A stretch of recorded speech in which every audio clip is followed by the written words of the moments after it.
I've been selling my soul, working all day, overtime hours for bullshit pay, so I can sit out here and waste my life away, drag back home and drown my troubles away.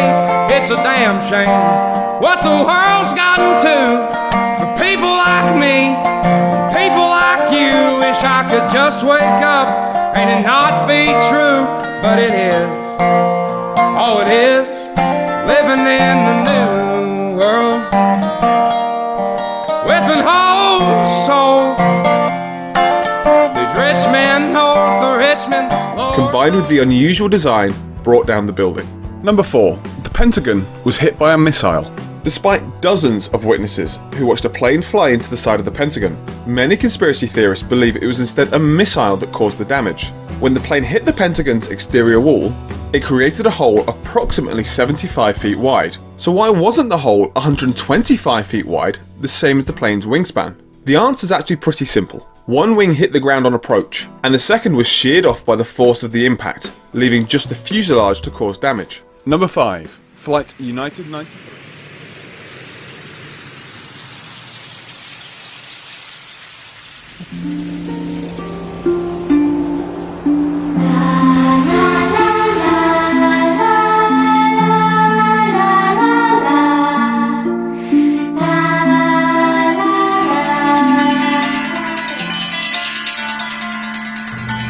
And is it not also safe to assume that if you find one person involved or a party involved with one of these events, they're probably involved in all of them?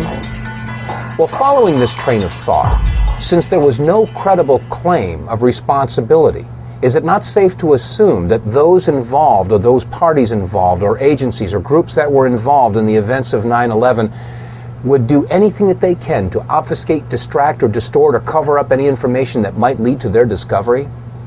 And if that's true, is it not also safe to assume that if you find somebody, a group, an agency, a party that is involved in the obfuscation, distraction, distortion, or cover-up of any information involved in any of the events of 9/11, does it not indicate possible involvement and even guilt in the events of 9/11? Keep this in mind as we look at the video evidence of September 11th.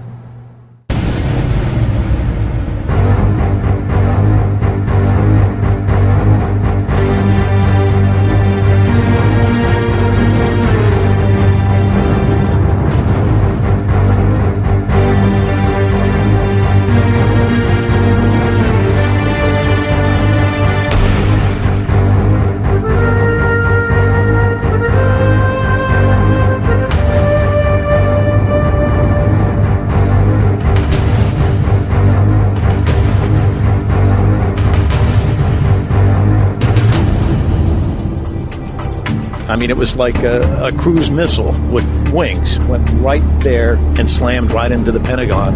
Huge explosion, great ball of fire, smoke started billowing out. Shortly after September 11th, as what usually happens, many conspiracy theories began to emerge as to what really happened on September 11th of 2001. And because many of these theories were not grounded with any evidence, we didn't really pay too much attention to them. However, in February of 2002, my attention was drawn to the following website, entitled Hunt the Boeing, Test Your Perceptions. Now, the original website was completely in French and was released by the French and drew some very serious questions as to what had really happened at the Pentagon. I mean, after all, we had all seen the big hole that was created by the 757 that had slammed into the Pentagon at 9:43 on September 11th. But some of the photographs that were shown on this website raised very serious questions as to whether or not that's exactly what had happened. Some of these photographs showed a smaller hole, and in some cases showed that there was no way that a 757 could have created this damage. So we began our own investigation, and that started by taking a look at some of the magazines that we all saw at the supermarket checkout stands shortly after the events of September 11th. As I began poring through the photographs, I had one goal in mind, and that was to prove the French wrong with their website, Hunt the Boeing. After all, there must have been some photographic evidence that showed that a 757 had hit the Pentagon. But as we went through all these photographs, we could find no pictures whatsoever showing a tail, a nose, a fuselage, wings, engine, wheels, luggage, seats, nothing. There were no photographs showing any recognizable wreckage from a 757. Furthermore, when you look at the size of the hole at the Pentagon, it was approximately 65 feet across, and the height of the Pentagon is approximately 73 feet.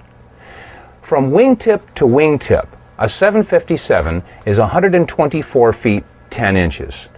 From nose to tail, a 757 is 155 feet and 3 inches in length, and the height is 44 feet and 6 inches. However, when you look at the hole at the Pentagon, you'll find that it's only approximately 65 feet across. How does a plane of those dimensions fit into a hole only 65 feet across?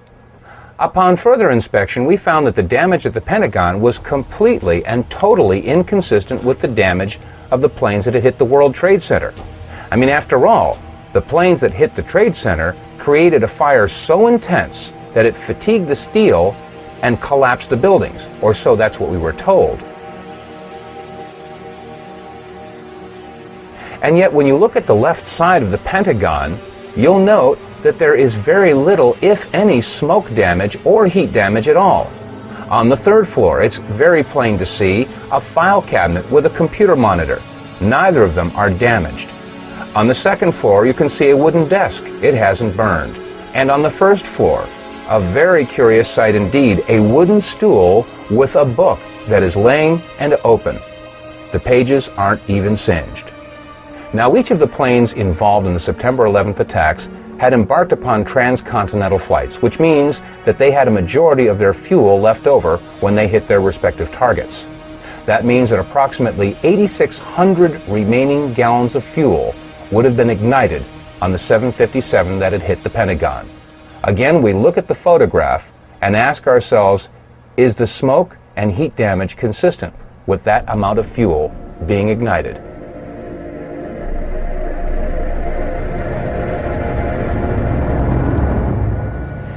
Ms. Therese Sagnier, a certified environmental specialist and a member of the Environmental Assessors Association, sent us the following letter after a brief conversation we had on the telephone.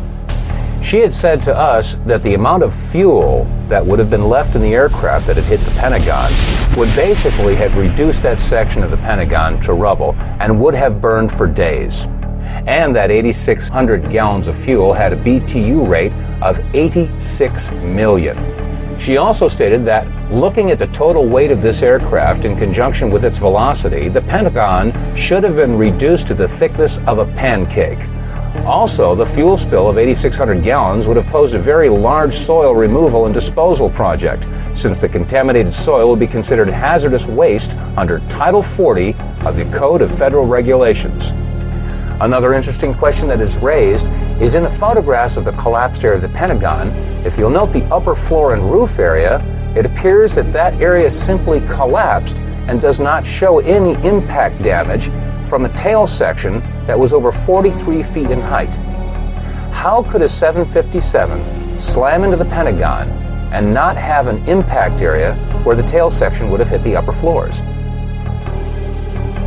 Shortly after these questions were raised and the topic was open for discussion on our radio show, The Power Hour, these 5 frames were released from a security camera at the Pentagon. The only problem is that the release of these 5 photographs seemed to raise more questions than they answered. First of all, why was the date incorrect in the lower left corner of the screen?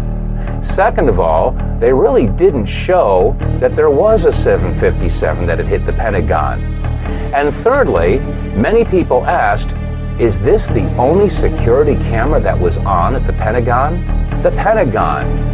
This is the nerve center for the United States military, supposedly the most secure building in the country. And this is the only video footage that was available of the most heinous attack ever recorded at the Pentagon? Where were all the other security cameras aimed? What about the security cameras that were on in the hallways at the Pentagon? Every inch of the Pentagon is under video surveillance. Where are those video cameras? We also had a report about a gas station whose video camera was pointed in the exact direction where the 757 would have hit the Pentagon. Shortly after the event, it was reported that federal officials showed up at that gas station and confiscated that footage.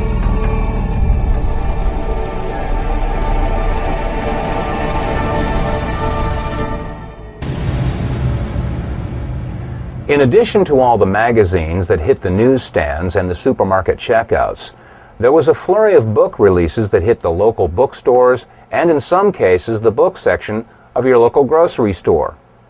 One book is America Attacked, which was released by University Press of California, and it was edited by Sarah Jess, Gabriel Beck, and R. Joseph.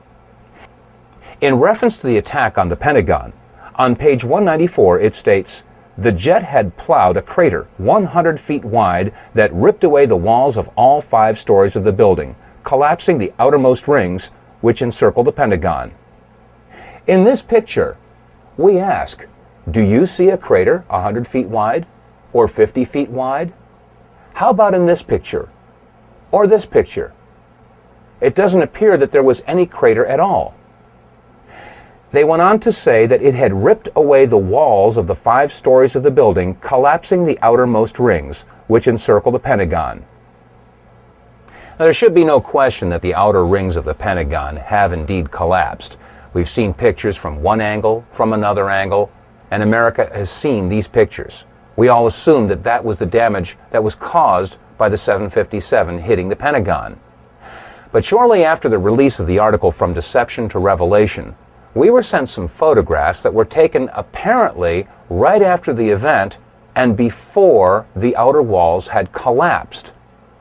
When examining these photographs, we can clearly see that the area in question had not yet collapsed. In fact, there is very little evidence of a hole big enough to accommodate a 757. The hole that we do see is approximately 14 to 16 feet across. Question: how does a 757 fit into a 16-foot hole and leave no damage or wreckage on the outside of the Pentagon? These are questions that deserve serious scrutiny.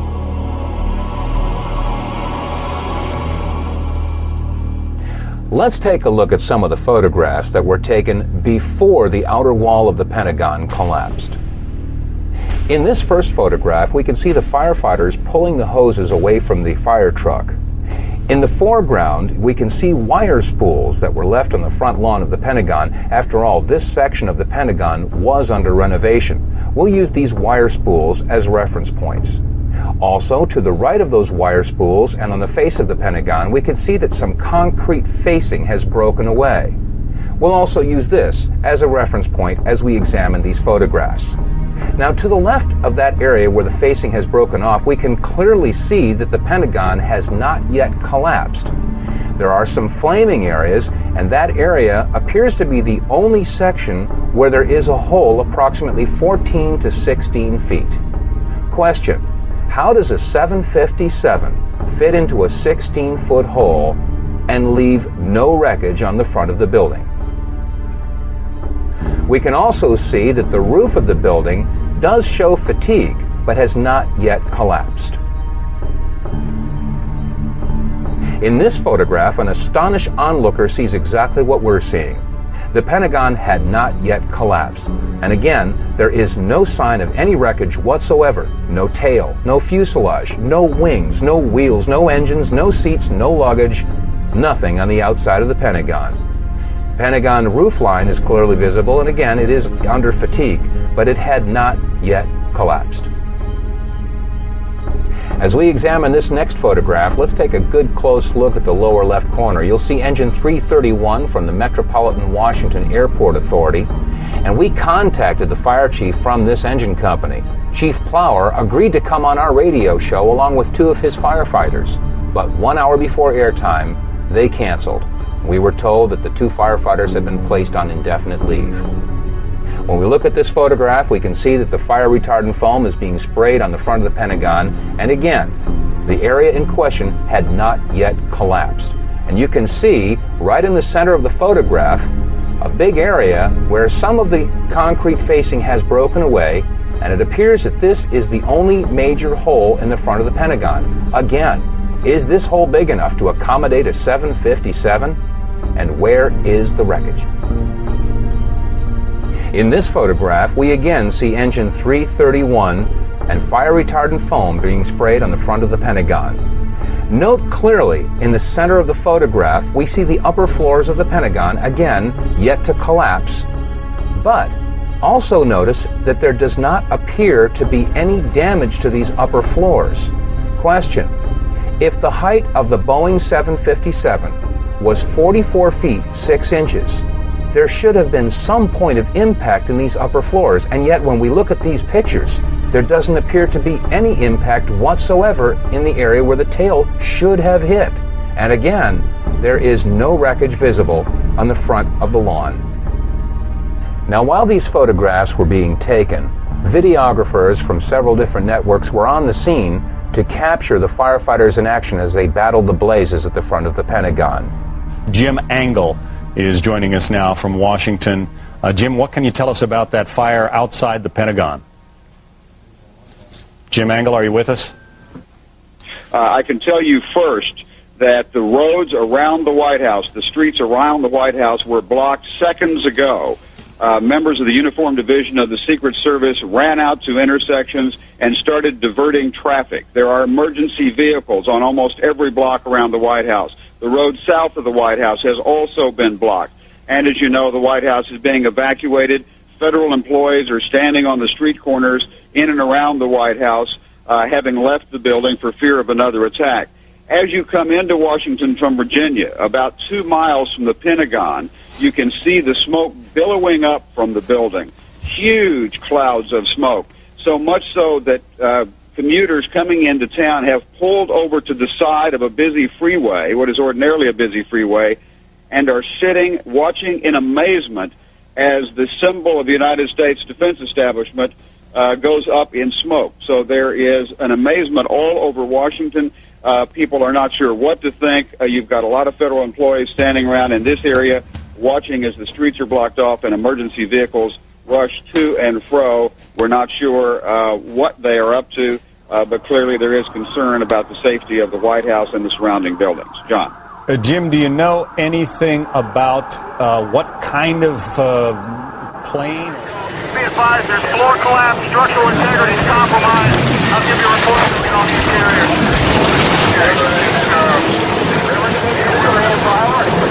If we have structural collapse, they should help.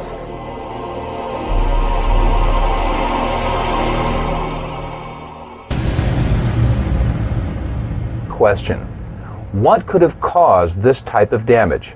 What could have caused a 14 to 16 foot hole and pierced 3 of the rings of the Pentagon?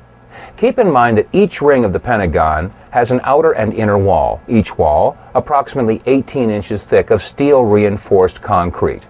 That means that each ring consisted of 36 inches or 3 feet of steel reinforced concrete for a total of approximately 9 feet of steel reinforced concrete. Question: could a 757 have pierced 9 feet of steel reinforced concrete and left a 14 to 16 foot hole and no wreckage? If not, what could have created that type of damage? On our radio program, The Power Hour, we have a lot of veterans and military experts that listen in, and many have called up and agreed that it could not have been a 757 that created that damage, but in fact had to be something else altogether. What could have caused that damage? Some call it a bunker buster or a missile. Now, as this controversy percolated through the year 2002, in January of 2003, the entire issue was resurrected when the American Society of Civil Engineers released a report entitled The Pentagon Building Performance Report. The announcement was made on CNN, and they showed an animated video that illustrated how the 757 slammed into the Pentagon and took out 50 support columns. Let's take another look at this computer-generated animation from the American Society of Civil Engineers at Purdue. And as we look at this plane, ask yourself this question. What significant information was overlooked in this computer graphic model from the American Society of Civil Engineers? Well, first of all, the 18.5-inch steel-reinforced concrete exterior wall of the Pentagon was omitted. Second of all, you'll note that when the tail section enters the Pentagon, it remains intact. How is it possible that the tail section, over 40 feet in height, would have remained intact as it entered the Pentagon and left no entry point, as is seen in this photograph? Thirdly, and probably the most significant omission of all, is that the engines are missing in this computer graphic model. Despite these omissions, the American Society of Civil Engineers claimed that the plane took out 50 support columns as it entered the Pentagon. When we again look at these photographs, I ask, do you see support columns that have been destroyed? Which support columns were destroyed? How could it possibly be that the American Society of Civil Engineers could release such a report when the photographs clearly show that the entire report is in question? Now let's look at a computer-generated animation that was broadcast on the National Geographic television program Seconds from Disaster, in which they dealt with the attack on the Pentagon on September 11th. In this computer-generated animation, they show that the wings broke off before the plane entered the first ring. Question: if the plane's wings broke off, then why didn't we see any wing parts in the photographs that we examined earlier? Furthermore, in this computer-generated animation, it clearly shows the plane almost completely disintegrating as it passes through the first ring. Question: how could it have continued along its path and pierced another 7.5 feet of steel-reinforced concrete, piercing the second and third rings of the Pentagon, and leave this hole? You can't have it both ways.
There's an old saying in Tennessee, I know it's in Texas, probably in Tennessee, that says, "Fool me once, shame on